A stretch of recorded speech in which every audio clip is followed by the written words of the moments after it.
Hello friends, welcome back to my channel Shaina Goyal. So friends, I hope आप सभी fit and fine होंगे, healthy होंगे friends. So देखिए, continue कर रहे हैं हम बीएड एंट्रेंस एग्जाम की प्रेपरेशन को, और इंग्लिश का नेक्स्ट टॉपिक हम डिस्कस करने वाले हैं आज के सेशन में, दैट इज डिटर्मिनर्स। ठीक है, तो पहले इसकी थोड़ी इंट्रोडक्शन देखेंगे, फिर इसके रिलेटेड जो एमसीक्यूज हैं हम वो देखेंगे। सो फ्रेंड्स, स्टार्ट करते हैं आज के सेशन के साथ। सो देखिए, सबसे पहले डिटर्मिनर्स होते क्या हैं। Determiner is a word that comes before a noun and provides more information about it. यानी कि नाउन से पहले ये वर्ड आता है। और एक चीज़ मैं आपको बताऊं, जो आर्टिकल हमने पिछले सेशन में किया है ना, वो भी क्या है, एक तरह का डिटर्मिनर है। हमने बोला था ना कि आर्टिकल क्या है, एक नाउन के पहले एक वर्ड आता है, वो आर्टिकल होता है।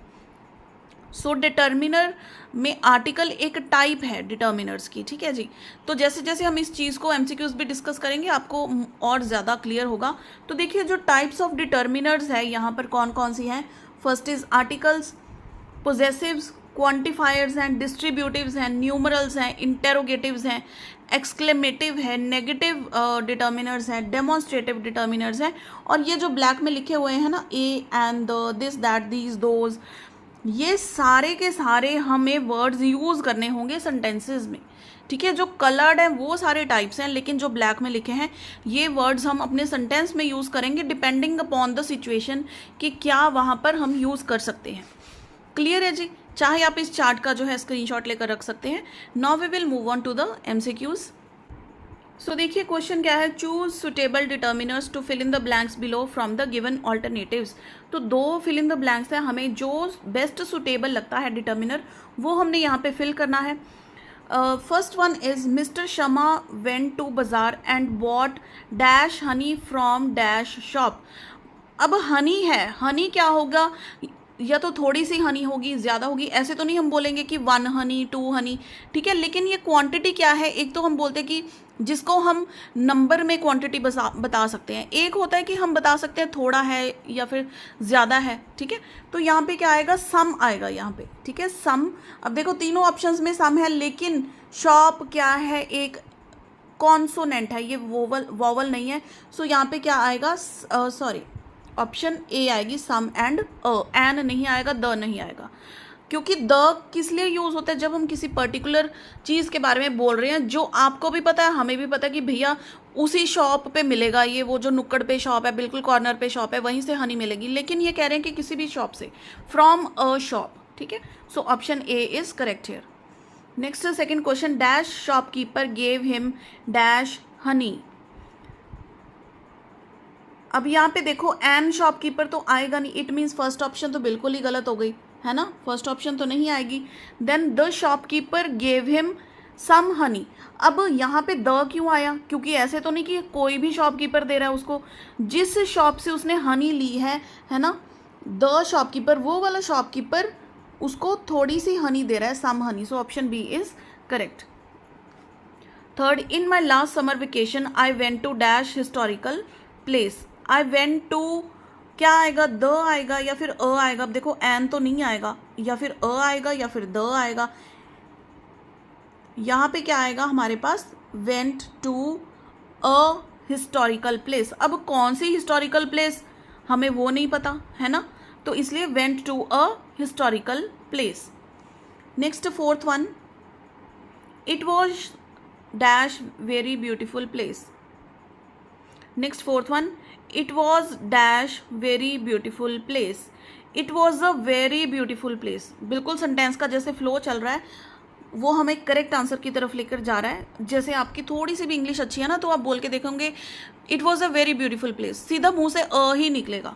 ओके, नेक्स्ट है हमारे पास fifth one, our class teacher organized dash birthday party at her home. Our class teacher organized a birthday party at her home. एक बर्थडे पार्टी उन्होंने ऑर्गेनाइज्ड की अपने घर पे, अ बर्थडे पार्टी। द नहीं आएगा, एन नहीं आएगा, और नन ऑफ दीज तो नहीं आएगा क्योंकि हमारा आंसर पड़ा है यहाँ पर। Next, only dash girls were present in dash party. Only few girls आएगा या फिर अ फ्यू आएगा। जब ओनली आ गया तो मैनी तो नहीं आएगा। ओनली मतलब कुछ, ओनली तब आता है जब हम थोड़ी क्वांटिटी के बारे में जिक्र कर रहे हैं, तो मैनी तो नहीं आएगा। लेकिन only a few girls were present in the party. Only a few girls, only few नहीं आएगा, a few girls were present in the party. Option B is the correct one here. Next is 7th one, Chandigarh is dash capital of Punjab. अब Chandigarh is the capital of Punjab, किसी specific के बारे में बात हो रही है ना, द आएगा भैया यहाँ पर। It is dash favourite city, it is my favourite city, मेरी फेवरेट सिटी है ये। अगर आपको थोड़ा सा डाउट भी रहता है ना, उसको ट्रांसलेट कर लिया करो, चाहे इंग्लिश में या फिर पंजाबी में है। सो क्या आएगा, it is my favourite city. Next देखिए 9th one, I have visited this city dash times. I have visited this city, much नहीं आएगा, many आएगा, many बहुत बार, बहुत बार। मच किसके लिए यूज़ होता है, जब हम कोई क्वांटिटी के बारे में ऐसे बात कर रहे हैं, किसी चीज़ के बारे में, या फिर कंपैरिजन कर रहे हैं, है ना, कि ये चीज़ से ज़्यादा वो चीज़ अच्छी लगती है, तो मच आ जाता है। लेकिन मैनी आता है जब हम क्वांटिटी, हमें एग्जैक्टली याद नहीं, लेकिन हम कंपेयर कर सकते हैं क्वांटिटी कि हम कितने बार गए हैं, मैनी आएगा यहाँ पे। ओके, सो 9th का option A is correct. 10th, I specially like dash rose garden and dash Sukhna lake. अब देखो दोनों चीज़ें स्पेसिफिक बताई हैं, I specially like the rose garden and the Sukhna lake. Next 11, I have dash friend who looks as stupid as dash owl. आ की sound आ गई, it means यहाँ पे तो हमें पता ही है एन आएगा। एन देखो कहाँ कहाँ पे है, ए और सी ऑप्शन। इट मीन्स इन दोनों को मत देखो एक बार। आई हैव अ फ्रेंड, अब एन यहाँ पे नहीं आएगा, यहाँ पे क्या आएगा, मेरे पास एक ऐसा दोस्त है जो आउल की तरह स्टूपिड लगता है। I have a friend who looks as stupid as an owl, a an, यानी कि option C is the correct answer hair.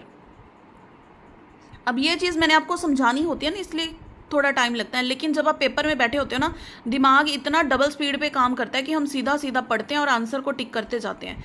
और इंग्लिश का सेक्शन ऐसा है जिसमें ज़्यादा आपको देखने की ज़रूरत नहीं है। एक्चुअली लैंग्वेज सेक्शंस ऐसे होते हैं जो बहुत टाइम हमारा बचाते हैं पेपर में, क्योंकि मेंटल एबिलिटी में टाइम जाएगा, जीके में आपका टाइम जा सकता है क्योंकि आपको थोड़ा सा दिमाग पे जोर डालना पड़ता है। लेकिन लैंग्वेज के जो सेक्शंस है ना, इंग्लिश, हिंदी, पंजाबी, इनमें ज़्यादा टाइम नहीं लगता है सॉल्व करने में।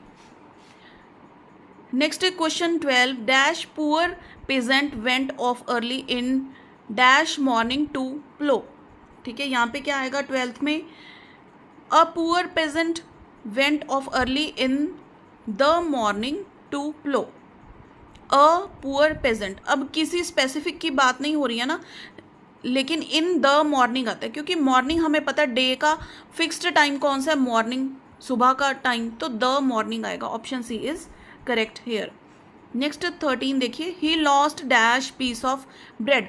उसने अपने ब्रेड का टुकड़ा जो है वो खो दिया, उसके अपने, अपने मीन्स हिज ओन। ठीक है, तो यहाँ पे क्या आएगा, option B his. 14th, it was dash important who had stolen dash bread. ये IMP यहाँ पे कुछ और आना चाहिए, यहाँ पे IMP नहीं आना चाहिए। It was dash who has stolen dash bread. Stolen यहाँ पे वैसे द ब्रेड आएगा, 14th का है ना, तो यहाँ पे देखो ब्रेड के आगे तो द आना चाहिए। अब डिपेंड करता है कि यहाँ पे क्या IMP गलत लिखा हुआ है, एन आएगा यहाँ पे, एन, कोई IMP करके वर्ड होगा अगर, तो एन आएगा यहाँ पे। ठीक है, और यहाँ पे तो डेफिनेटली द ब्रेड आएगा, सो यहाँ पे द नहीं आएगा, यहाँ पे एन आएगा, option C. Next, my grandmother was an old lady. My grandmother was an क्यों आएगा, क्योंकि वॉवल की साउंड आ रही है, ओ, ओल्ड लेडी, ओ की साउंड आ रही है, हमने साउंड देखनी है। ठीक है, अगर आपने आर्टिकल्स का मेरा लेक्चर अटेंड किया है तो आपको पता होगा कहाँ पे ए आएगा, कहाँ पे एन आएगा और कहाँ पर द आएगा। अगर नहीं आपको पता तो प्रीवियस इसकी जो वीडियो है आर्टिकल्स की वो ज़रूर देख लीजिएगा, कुछ ही मिनटों की वीडियो है, लेकिन उससे आपके आर्टिकल्स के कॉन्सेप्ट्स डेफिनेटली क्लियर हो जाएंगे।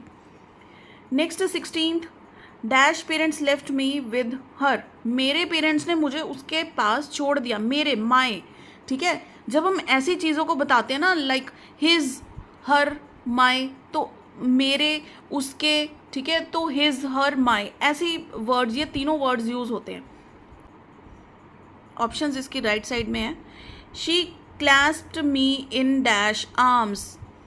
She clasped me in her arms. उसने मुझे अपनी बाहों में ले लिया. लाइक हम कहते हैं कि हग कर लिया है ना. जैसे हम बहुत देर बाद अपने फ्रेंड से या रिलेटिव से मिलते हैं, हम उनको हग करके मिलते हैं, ग्रीट करते हैं, तो वही होता है इन हर आर्म्स.